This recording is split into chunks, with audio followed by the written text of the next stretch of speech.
Market માસ્ટર્સમાં આપનું સ્વાગત છે અને માર્કેટ માસ્ટર્સમાં હું છું પ્રીતિ દલાલ અને આજે આપણી સાથે વાત કરવા જોડાઈ રહ્યા છીએ વ્હાઇટ ઓક કેપિટલ એસેટ મેનેજમેન્ટના સીઈઓ આશીષ સુમૈયા. આશીષજી, ઘણું સ્વાગત છે આપનું CNBC બજારમાં. અને જે જંકશન પર અત્યારના આપણે ઇન્ડિયન માર્કેટ્સ છે આપણે ઓલ ટાઈમ હાઈ જતા જોયા છે, 75,000ની આપણે ક્રોસ કર્યા અને કમ ધીસ ગ્લોબલ જે ડિસ્ટર્બન્સીસ આપણે જોઈ રહ્યા છીએ, તો ઓફકોર્સ સ્લાઇડ સેટબેક જોઈ રહ્યા છીએ. પણ ઓન ધ હોલ તમે કઈ રીતના માર્કેટને જોઈ રહ્યા છો? આગળ તમને કેટલું હજી આપણે કેટલા પોઝિટિવ મોમેન્ટમમાં છે એમ કહી શકાય? તો એકચ્યુઅલી અત્યાર સુધી તમે જુઓ તો જો આજની તારીખમાં પણ ઇલેક્શન છેલ્લા બે ત્રણ દિવસથી જોવા મળે છે, ઇઝરાયલ ને ઈરાનના વોર ને બધી લેટેસ્ટ ડેવલપમેન્ટ્સને માટે થઈને આઈ થિંક આપણા જે નિવેશકો છે એમને ઓપોર્ચ્યુનિટી તરીકે જોવું જોઈએ.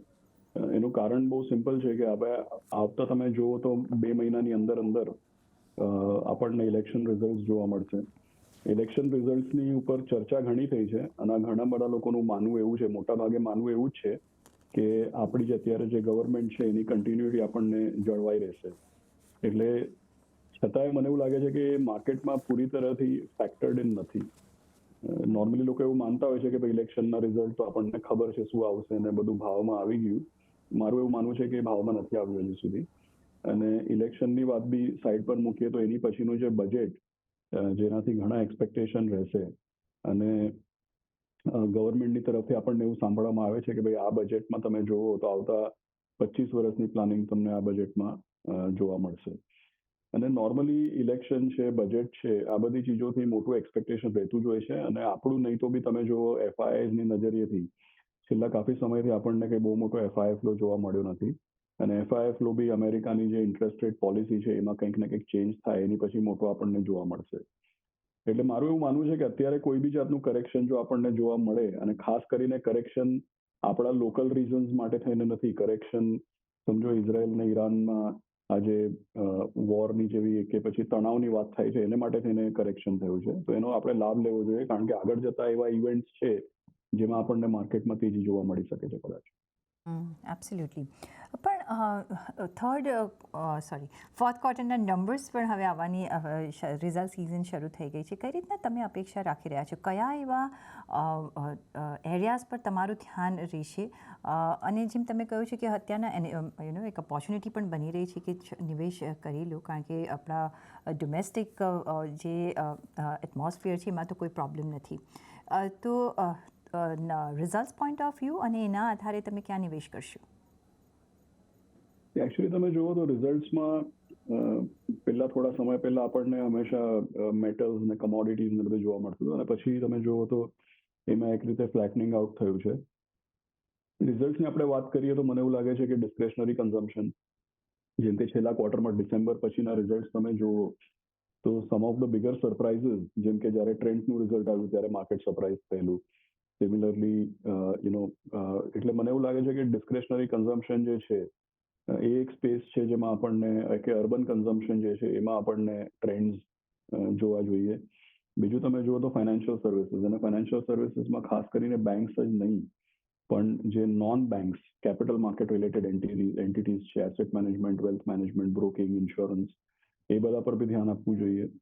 એટલે ડિસ્ક્રેશનરી કન્ઝમ્પશન છે, ફાઇનાન્શિયલ સર્વિસીસ છે, એ બધા સેગમેન્ટ્સ. અને ઘણા વખતથી આઈટીની ગાઈડન્સ પર તો લોકો ધ્યાન આપી જ રહ્યા છે, કારણ કે ક્યારેક ને ક્યારેક આઈટી ક્યારે એટ્રેક્ટિવ લાગવા માંડશે, ક્યાંથી ગાઈડન્સ ચેન્જ થવા માંડશે, એની પર પણ નજર રાખવી જોઈએ. વી સો દેટ, રાઈટ? કારણ કે TCSમાં આપણે ધારા કરતાં એક સારા આપણે નંબર્સ આવ્યા છે. Deal wins at the highest છે અને હજી તો શરૂઆત છે, હજી આપણે ઘણા નંબર્સ આવતા જોઈશું. તમે ફાઇનાન્શિયલ BFSI સેગમેન્ટની વાત કરી અને એઝ અ હોલ ઓફકોર્સ તમે કહ્યું કે બેંક્સ જ નહીં, બીજા બધા જે હવે અપકમિંગ છે, NBFCs, AMCs, વેલ્થ મેનેજમેન્ટ, અહીંયા આપણે સારું એવું હવે પેનેટ્રેશન જોઈ રહ્યા છીએ, ને રાઇટલી સો કે જે રીતે માર્કેટ્સ ગ્રો કરી રહ્યા છે તો બધા ઇન્વેસ્ટ પણ કરી રહ્યા છે, રાઈટ? તો કયા તમે કે જો તમારે આખો BFSIનો પોર્ટફોલિયો બનાવવો હોય તો કયા રેશિયોમાં તમે ડિવાઈડ કરશો? જનરલી મારું એવું માનવું છે કે 50 થી 60% તો બેંક્સ રહેશે.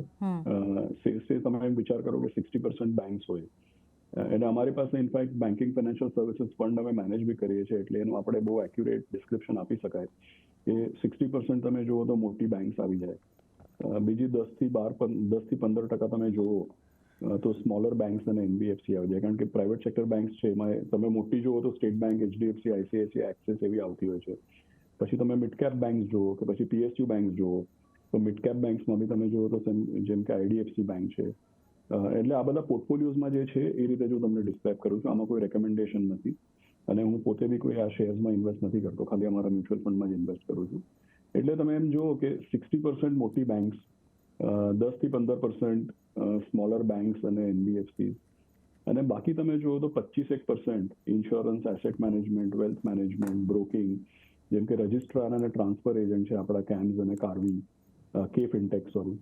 પછી તમે જુઓ તો સ્ટોક એક્સચેન્જ છે જેમ કે બીએસસી લિસ્ટેડ છે, પછી તમે જુઓ તો સીડીએસએલ, એનએસડીએલ લિસ્ટેડ છે.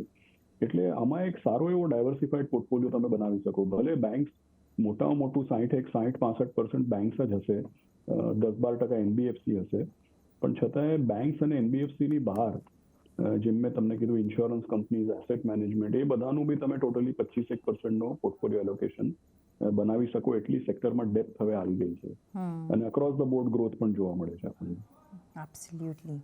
બીજો જે આપણે એરિયા જોયો છે અને એ છે pharma as a sector. On the whole તમે કયા વર્ટિકલ પર નજર રાખી રહ્યા છો? કયો તમને અટ્રેક્ટિવ લાગે છે? કારણ કે અહીંયા આપણે સારું એવું અપ્રિસિએશન હવે આવતા જોઈ રહ્યા છે અને હજી કેટલી સ્પેસ છે અને કયા વર્ટિકલમાં તમે નિવેશ કરશો? કારણ કે ઇટ્સ અ વાસ્ટ એરિયા. અમે લોકો જનરલી સ્પીકિંગ તમે જુઓ તો ફાર્માસ્યુટિકલ અને હેલ્થ કેર એટલે મોટે ભાગે એવી રીતે જોતા હોય છે સેક્ટર. કારણ કે હવે તમે જુઓ કે જે ન્યૂ એરિયાઝ છે એમાં હોસ્પિટલ્સમાં એક્સપોઝર છે. ઓફકોર્સ હોસ્પિટલ્સમાં થોડીક આપણને વોલેટિલિટી થોડા સમય પહેલા જોવા મળી હતી ગવર્મેન્ટ પોલિસીઝ ને પેલા જે હોસ્પિટલના ચાર્જીસ સ્ટેન્ડર્ડાઇઝ કરવાની કે પછી એમાં કંઈક સ્ટાન્ડર્ડ્સ ડિફાઇન કરવાની, એટલે એને માટે થઈને એમાં વચ્ચે વોલેટિલિટી આવેલી. પણ અલ્ટિમેટલી હોસ્પિટલ્સ જે એક સેક્ટર છે એમાં અમને એવું લાગે છે કે સારો એવો પોટેન્શિયલ છે. એટલે કારણ કે હું health care as a broader સેગમેન્ટની વાત કરું છું, એટલે હોસ્પિટલ્સ ઇઝ ધેર. પછી તમે જુઓ તો CRO, CDMO કે જે પછી રિસર્ચ નું કામ કરે છે, મોટા મોટા ગ્લોબલ ડ્રગ ડિસ્કવરી, મોટા મોટા બિગ ફાર્માને માટે જે લોકો CRO, CDMO, રિસર્ચ આઉટસોર્સિંગનું કામ કરે છે, એ દેટ ઇઝ અનધર સેગમેન્ટ. અને પછી ડોમેસ્ટિક ફાર્માસ્યુટિકલ્સ, એટલે મોટી ફાર્માસ્યુટિકલ કંપનીઝ કે જે અમેરિકામાં જેનું એક્સપોઝર છે એમાં એકચ્યુઅલી અમારું વધુ હોલ્ડિંગ નથી. વધુ હોલ્ડિંગ અમારું domestic pharma, research backed companies છે અને હોસ્પિટલ, એમાં વધુ હોય છે એક્સપોઝર. સો ટેલ મી આશીષભાઈ, જે તમે અત્યારના આપણે જ્યાં ડોમેસ્ટિકલી ફોકસ્ડ કંપનીઝમાં અત્યાર સુધી આપણે વધારે ધ્યાન રાખ્યું છે, but the way now we are assuming that economies will pick up, શું થોડું એક્સપોર્ટ્સ ઓરિએન્ટેડ એરિયાઝ પણ તમે જોઈ રહ્યા છો કે જ્યાં આપણે કારણ કે જ્યારે આપણે મેન્યુફેક્ચરિંગ હબ બનાવવાની અહીંયા કોશિશ કરી રહ્યા છીએ અને we are in the process, અને China+1નો આપણને જ્યારે એડવાન્ટેજ મળી રહ્યો છે, from now on, would you see on those export markets as well, કે હજી પણ તમે domestically focused companiesમાં જ નજર રાખશો? નોર્મલી અમે લોકો પોર્ટફોલિયોને બેલેન્સ રાખવાની ટ્રાય કરતા હોય છે. કારણ કે તમે એક રીતે જુઓ ને તો ડેફિનેટલી તમે ઇમ્પોર્ટન્ટ વાત કીધી કે ભાઈ બહારની, જેમ કે હવે ચાઇનામાં મોર દેન એક્સપેક્ટેડ ઇકોનોમિક ગ્રોથ આવી, અને ચાઇનામાં મોર દેન એક્સપેક્ટેડ ઇકોનોમિક ગ્રોથ આવે એટલે ચાઇના આખા વર્લ્ડની સેકન્ડ લાર્જેસ્ટ ઇકોનોમી છે. એટલે બહારની દુનિયામાં કઈ જાતની ઇકોનોમિક ગ્રોથ જોવા મળશે એને માટે એક બુલિશ સિગ્નલ, એક પોઝિટિવ સિગ્નલ કહેવાય કે ભાઈ ચાઇનામાં કઈ જાતનો ગ્રોથ આવ્યો. એટલે આ એક ઇમ્પોર્ટન્ટ ફેક્ટર છે. બીજું તમે જુઓ તો પછી કરન્સી. ઘણીવાર એવું માનવામાં આવે છે કે ભાઈ જ્યારે કરન્સી અપ્રિશિએટ થતી હોય છે ત્યારે ડોમેસ્ટિક કંપની સારું કરે છે, અને કરન્સીમાં જો ડેપ્રિસિએશનનો બાયસ હોય તો એક્સપોર્ટ ઓરિએન્ટેડ કંપની સારું કરતી હોય છે. પણ સાથે જ પછી અમેરિકામાં કઈ જાતનું ગ્રોથ છે, યુરોપમાં કઈ જાતનું ગ્રોથ છે. એટલે આપણી કરન્સીનો ટ્રેન્ડ, અલગ અલગ કન્ટ્રીઝનું ઇકોનોમિક ગ્રોથનો પ્રોસ્પેક્ટ, આમાં ઘણા બધા મેક્રો ઇકોનોમિક્સ ઇન્વોલ્વ છે જેનાથી તમે ડિટરમાઇન કરી શકો કે ભાઈ પોર્ટફોલિયો ડોમેસ્ટિક ઓરિએન્ટેડ હોવો જોઈએ કે પછી એક્સપોર્ટ ઓરિએન્ટેડ હોવો જોઈએ. અને આ ઘણા બધા જે મેક્રોસ છે એ ફોરકાસ્ટેબલ નથી. એટલે નોર્મલી તમે અમારો પોર્ટફોલિયો જોવો તો અમે લોકો, તમે એમ માનો કે 60-65% પોર્ટફોલિયો કે 61% પોર્ટફોલિયો ડોમેસ્ટિક અને 35% પોર્ટફોલિયો એક્સપોર્ટ ઓરિએન્ટેડ, એવી રીતે નોર્મલ બેલેન્સ હોતો જ હોય છે પહેલી વાત. બીજી વાત તમે જુઓ તો ખાસ તમે China+1 કે પછી અહીંયાની ડોમેસ્ટિક મેન્યુફેક્ચરિંગ અને મેન્યુફેક્ચરિંગ એક્સપોર્ટ્સની તમે વાત કરો તો ક્લિયરલી તમે અહીંયા જોઈ શકો છો કે ભાઈ મેન્યુફેક્ચરિંગ આઉટસોર્સિંગ છે, જેમ કે આપણે એન્જિનિયરિંગ મેન્યુફેક્ચરિંગ કંપનીઝ કહીએ છીએ, એ બધીમાં એ સારી એવી અમારો એક્સપોઝર હોય છે. એમાં ઇલેક્ટ્રોનિક્સ મેન્યુફેક્ચરિંગ અને એક્સપોર્ટિંગ, કે પછી તમે જુઓ તો ઓટો એન્સિલરી, એ ઘણા બધા સેગમેન્ટ્સ જે છે which is manufacturing in India અને પછી એક્સપોર્ટ ઓરિએન્ટેડ, એમાં બધામાં અમારો એક્સપોઝર હોય છે. અને એમાં મેઇન જે મેં તમને કીધું દેટ ઇઝ ઇલેક્ટ્રોનિક્સ, ઓટો એન્સિલરીઝ, એ બધા મેન્યુફેક્ચરિંગમાં વધારે થ્રસ્ટ હોય છે. એબ્સોલ્યુટલી. અને અહીંયા આપણે જોઈ રહ્યા છીએ કે જે રીતના મોબાઈલ્સ બની રહ્યા છે ઇન્ડિયામાં, અને હવે તો we are talking about tesla coming to India, અને આપણે ટેસ્લાની પણ અહીંયા બનેલી ફરતી ગાડીઓ ઇન્ડિયન રોડ્સ પર જોઈશું ઇન ફ્યુચરમાં.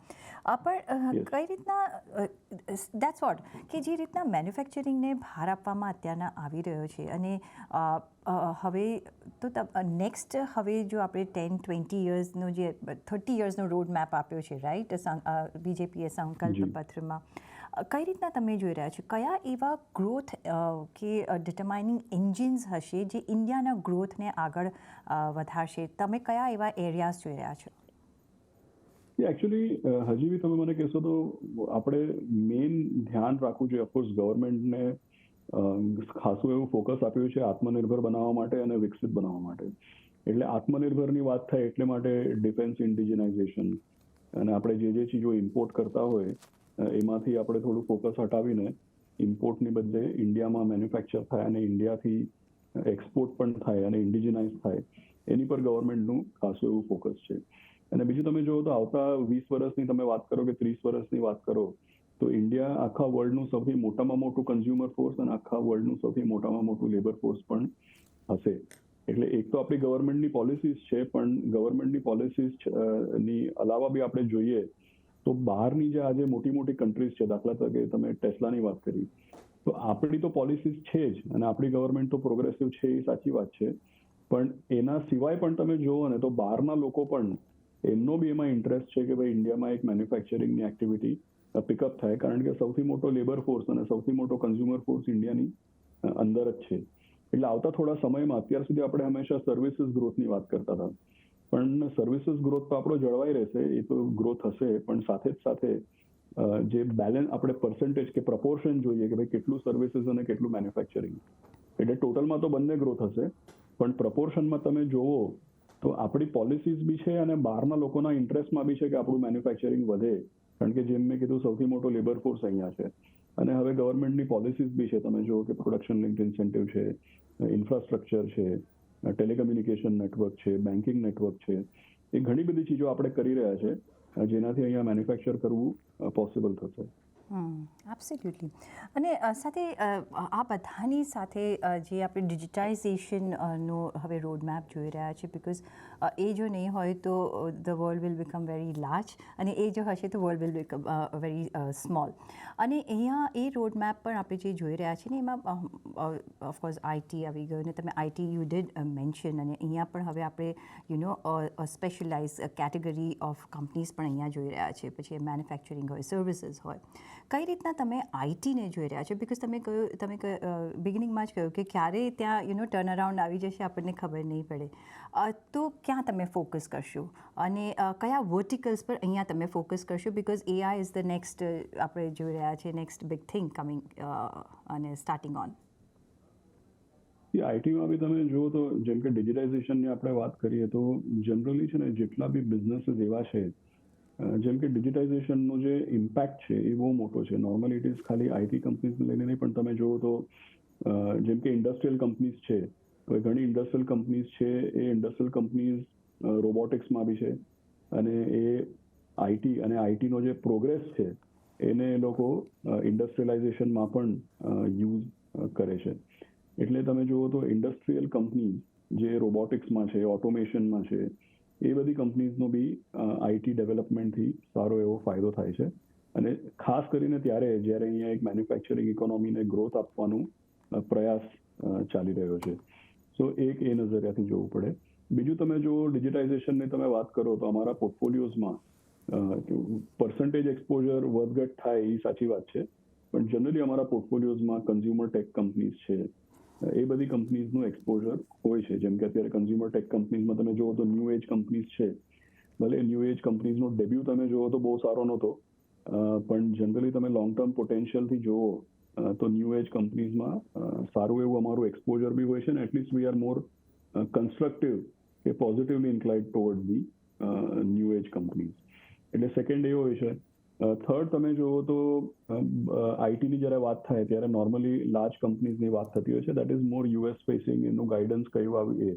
પણ જનરલી તમે જુઓ તો આઈટીમાં જે મિડ કેપ આઈટી કંપનીઝ છે, જે પ્રોડક્ટ સ્પેસિફિક કંપનીઝ છે કે ડોમેન સ્પેસિફિક કંપનીઝ છે, એમાં બી અમારું સારું એવું એક્સપોઝર હોય છે. એટલે નોર્મલી તમે જુઓ કે વેધર ઇટ ઇઝ ડિફેન્સ કે એની ટાઈપ ઓફ મેન્યુફેક્ચરિંગ, જેમાં રોબોટિક્સ કે આઈટી એપ્લિકેશન્સ છે કે ડિજિટાઇઝેશન છે કે પછી કન્ઝ્યુમર ટેક ફિનટેક કંપનીઝ છે કે પછી મિડ કેપ આઈટી તમે જુઓ, જનરલી આ બધામાં અમારું એક્સપોઝર હોતું હોય છે. અશિષભાઈ, ફર્સ્ટ મેં તમને જ્યારે પૂછ્યું કે તમારો પ્રિફર્ડ એરિયા શું હશે, ક્યાં તમે ઇન્વેસ્ટેડ રહીશું, અને યુ ડિડ મેન્શન કે ડિસ્ક્રિશનરી સ્પેન્ડિંગ જે રીતના આપણે વધી રહ્યું છે, અને અહીંયા એ કન્ઝમ્પશનમાં જે આપણે અત્યારના ગ્રોથ જોઈ રહ્યા છે અને જે રીતે પર કેપિટલ ઇન્કમ આપણી વધી રહી છે, આગળ જતાં પણ વધશે જ. પછી બી ઇટ વ્હાઇટ ગુડ્સ હોય કે ફૂડ કરતાં હવે મોબાઈલ ફોન્સ બધા વધારે બાય કરી રહ્યા છે. તમે એવિએશન ઇન્ડસ્ટ્રી જુઓ, હોસ્પિટાલિટી જુઓ, everywhere there is much more spending going on, at least in the urban areas. Rural એરિયાઝમાંથી પણ આપણે મોબાઈલ પર વધારે અત્યારના ફોકસ જોઈ રહ્યા છે. How do you see this segment going? અને તમે અહીંયા કયા વર્ટિકલ્સ ચૂઝ કરશો જો તમારે નિવેશ કરવું હોય તો અત્યારના? જનરલી તમે જુઓ તો અમારા પોર્ટફોલિયોઝમાં જેમ કે જ્વેલરી કંપનીઝ એમાં એક્સપોઝર હોય છે. પછી ડિસ્ક્રેશનરી કન્ઝમ્પશનની વાત કરીએ તો રિટેલિંગ કંપનીઝ છે, એમાં એક્સપોઝર હોય છે. કે પછી રિટેલિંગ છે, એપેરલ્સ છે. એટલે જેટલા બી અર્બન કન્ઝમ્પશનમાં આવે, jewellery, retail, apparels, electronics and white goods જેમ તમે કીધું, આ બધામાં હોય છે. જનરલી તમે જુઓ તો ટ્રાવેલ, ટુરિઝમ, લગેજ, એ બધી ચીજો બી ડિસ્ક્રેશનરી કન્ઝમ્પશનમાં આવતી હોય છે. એટલે 4-5 દાખલા તરીકે મેં તમને કીધું, આ બધા સેક્ટર્સ અને સબ સેક્ટર્સમાં એક્સપોઝર હોય છે પોર્ટફોલિયોમાં. How will you put the auto sector, cars, અહીંયા આપણે સારું એવું સ્પેન્ડિંગ જોઈ રહ્યા છીએ બિકોઝ એવરીબડી ઇઝ અપગ્રેડિંગ, અને સો is it with the houses because ઘણા રિયાલિટી સેક્ટર જે રીતના આગળ વધી રહ્યું છે, તો કઈ રીતના તમે આ સેક્ટર અને ઓલ સપોર્ટિંગ બિલ્ડિંગ મટીરિયલ સેક્ટરને જોશો? જનરલી તમે જુઓ તો હાઉસિંગ પરચેઝ કે રિયલ એસ્ટેટ પરચેઝ અને ઓટો કે ઓટો રિલેટેડ એ સૌથી મોટા એક્ઝામ્પલ છે ડિસ્ક્રેશનરી કન્ઝમ્પશનના. એટલે હાઈએસ્ટ ફોર્મ ઓફ ડિસ્ક્રેશનરી કન્ઝમ્પશન આપણે કહીએ, ડેફિનેટલી એમાં આવતું હોય છે. પછી તમે જેમ કીધું હાઉસ હોલ્ડ પ્રોડક્ટ્સની આપણે વાત કરીએ તો હાઉસ હોલ્ડ પ્રોડક્ટ્સમાં બી તમે જુઓ તો પેઇન્ટ્સ છે કે પછી આપણે કહીએ છીએ ઇલેક્ટ્રિકલ ગુડ્સ છે, that also you can say more as a consumer ડિસ્ક્રેશનરી. એટલે હાઉસિંગ રિલેટેડ, ઓટોમાં તો ઓઈએમ્સ છે ટિપિકલી, એમાં અમારું એક્સપોઝર હોય છે. અને જેમ મેં તમને કીધું બીજા એક્ઝામ્પલ્સ, ઓટો કમ્પોનન્ટ્સ છે કે પછી જ્વેલરી, એપેરલ, તો આખું અક્રોસ ધ બોર્ડ, કારણ કે ડિસ્ક્રેશનરી કન્ઝમ્પશનનું જે સેક્ટર છે એ બહુ મોટું છે. એટલે અક્રોસ ધ બોર્ડ. અને તમે એક્ઝામ્પલ તરીકે લ્યો તો ઇન્ડેક્સના મુકાબલે I think almost double exposure હશે અમારું. એબ્સોલ્યુટલી. તમે jewellery you did mention once or twice આપણા ટોકમાં, અને એ સેક્ટરમાં આપણે અત્યારના જોઈએ પ્રેશિયસ મેટલ્સના જે આપણે પ્રાઇસીસમાં ઓલ ટાઈમ હાઈ જોઈ રહ્યા છે. પછી ગોલ્ડ હોય, સિલ્વર હોય, અને બીજા બધા મેટલ્સમાં આપણે જોઈએ તો નિકલ, ઝિંક, એવરીવેર મેટલ્સમાં એકદમ આપણે તેજી જોઈ રહ્યા છે. શું તમે does this area still interest you at this valuation to enter into? Actually gold અને સિલ્વરનું તમે જુઓ તો આઈ થિંક બધામાં અલગ અલગ ડ્રાઈવર હશે. ગોલ્ડ અને સિલ્વરનું તમે જુઓ તો એકચ્યુઅલી થોડું કોરિલેશન એનું યુએસ ઇકોનોમી અને યુએસ ડોલર સાથે જોવા મળશે. જો તમે યુએસમાં એમ વિચારતા હો કે ભાઈ યુએસમાં એક એક્ઝામ્પલ કે કમર્શિયલ રિયલ એસ્ટેટ છે, કમર્શિયલ રિયલ એસ્ટેટમાં ભારી ડિક્લાઇન છે અને પેનિક છે.